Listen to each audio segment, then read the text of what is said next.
এ বৃদ্ধ বাবারা, এই রকম শয়তান আমাদের অনেক ওয়াসওয়াসা দেবে। এ মায়ের দল, শয়তান ওয়াসওয়াসা দেবে তোর পেটের মধ্যে বাচ্চা আছে, যদি রোজা রাখো তোমার বাচ্চার পেটের মধ্যে সমস্যা হতে পারে। তুমি যদি রোজা রাখো বাচ্চার মধ্যে সমস্যা হবে, বাচ্চা বাঁচবে না, এমন কিছু বলে কি বলে না। ডাক্তার যদি পরামর্শ দেয় তাহলে রোজা ভাঙা যাবে, কিন্তু পরে আবার একটা করে রেখে দেওয়া লাগবে, এমনি না। আল্লাহর পয়গম্বরকে ওয়াসওয়াসা দেয়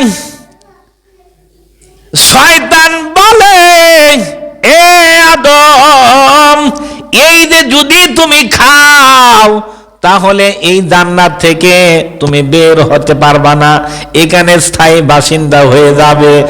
আর যদি না খাও আমার আল্লাহ বের করে দেবে।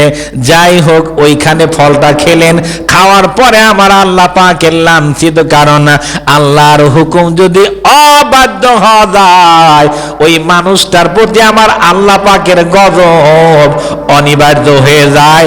একবার আওয়াজ দেয় বলেন ঠিক কিনা। আল্লাহর পয়গম্বর যখন খেলেন, এরপরে আল্লাহ বের করে দিলেন জান্নাত থেকে, দুনিয়ার মধ্যে আসলো।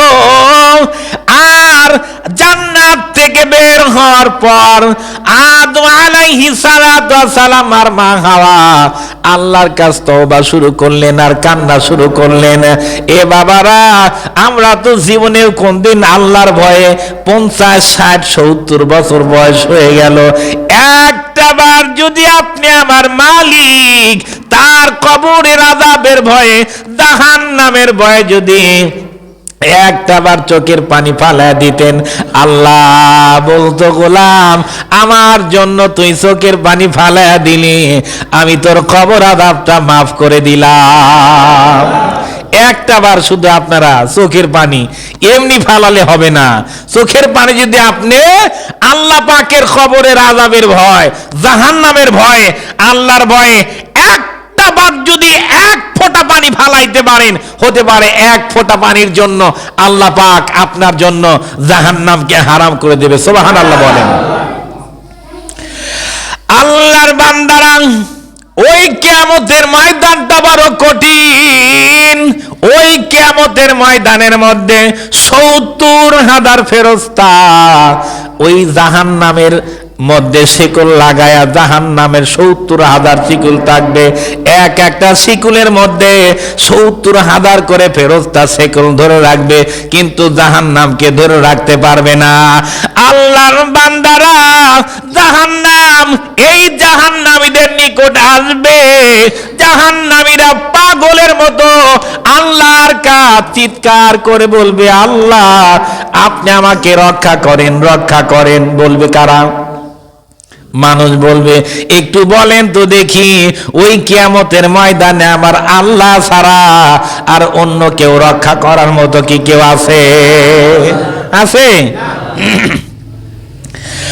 আল্লাহর বান্দারা, ওই সময় আমার আল্লাহ জিবরাইলকে বললে, জিবরাইল যা রে যা।